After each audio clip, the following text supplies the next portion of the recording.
Today we're going to be reviewing the MRI black powder pre-workout. See in front of us, these are actually the same. It's just they changed the box. Yeah, I think they've switched over to that box now, or that style. They changed packaging a lot. So these actually are little envelopes inside of here that you use as like little single serving packets. If you've seen our videos before on pre-workouts, you know, we always give you guys the notion about nano levels and nitric oxide production, and just it's kind of been found wanting. So really, when we look at pre-workouts, we're looking at the effects of the stimulants, because the stimulants are really what you're going to feel. They're ultimately what's going to get you through your workout, and if stimulants can give you a better workout, and then they've done their job. I mean, so you can stress your muscles more. So that's really what it comes down to.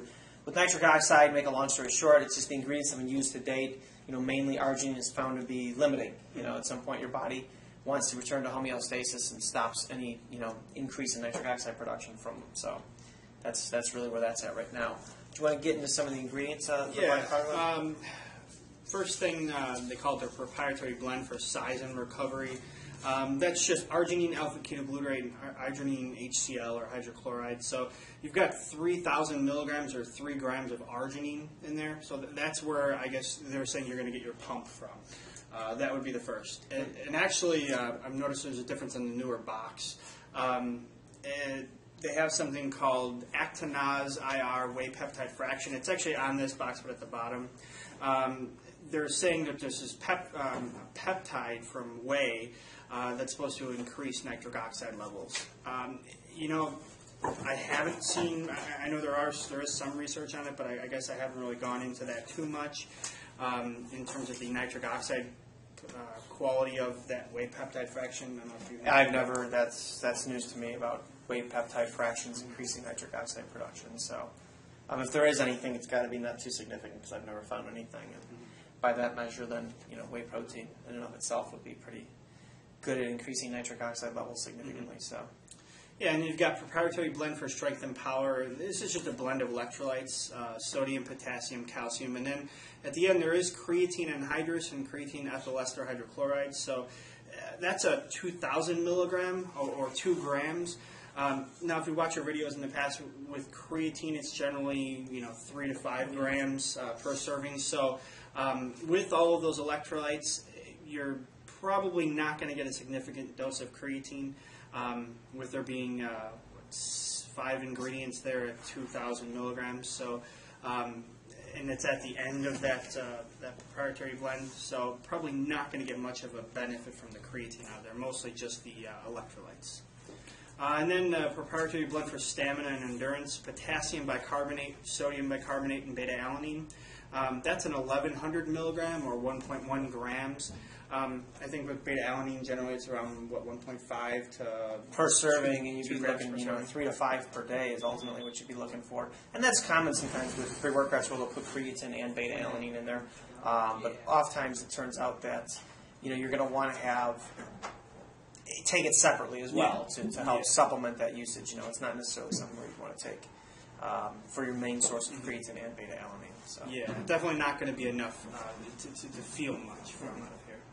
And then the next is proprietary blend for muscle energy metabolism. We've got magnesium, medium chain triglyceride or MCTs. And then you've got more potassium, magnesium again, and then some B vitamins and malic acid. So more or less, there's more electrolytes, essentially. More ingredients. Yeah, just more, and it's only 1,000 milligrams or 1 gram, so that's a pretty low dosage there with the rest of that. So I don't know if you're going to get much benefit from that just because of how low the dosage is. And then comes the energy of the stimulants: 202 milligrams of caffeine, green tea, and betaine anhydrous. So, there's 3 ingredients there. Again, you don't know the exact amount of caffeine, but I'd say there's probably decent amounts you'd feel it, but nothing. Probably 100 to 150, maybe right around there. And this product would be then on the lower end of stimulants as far as pre-workouts go, with the big trend being more and more caffeine, more and more stimulants. Yeah. So this is a little bit lower. Final ingredient is taurine at 500 milligrams. Taurine is in a lot of energy drinks, pre-workout products for its energy benefits, also endurance. I've seen some studies on that. 500 milligrams. It's a pretty good dosage of it. Generally, you see it anywhere from 500 milligrams to about 2 grams. So yeah, that's pretty much a rundown on the ingredients. You know, I mean, to be honest with you, if you've seen our videos in the past with the arginine, it is rate limiting. Your body will begin to produce arginase, which is an enzyme that will inhibit that production of nitric oxide. So your body's going to balance that off. So mostly, I mean, it's the caffeine. Yeah, if you're looking for pre-workouts with more stimulants, I think there's some other choices. If you're somebody who's, you know, got built up a tolerance to stimulants, you're probably not going to feel as much. And if that's what you're really taking it for, you know, if you're used to 1MR, or Jack 3D, or Razor 8, you know, things like that, you're not going to feel this one as much. It's kind of your cookie-cutter pre-workout. So, I mean, these the fancy packaging and stuff like that. So. Yeah, and again, I guess that's for one stick pack. You may take 2. Yeah, you could take more. It's just on the cost per serving on this is going to be pretty significant, you know, so that's the only downside to it. So I think we pretty much covered it. You know, if you guys have any questions about this, please go ahead and post your comments in the blog. Transforming my body has been an incredible journey, and HealthDesigns.com has helped me the entire way through. I wouldn't go anywhere else for my sports and fitness formulas. Order over $49 and get free shipping direct to your door.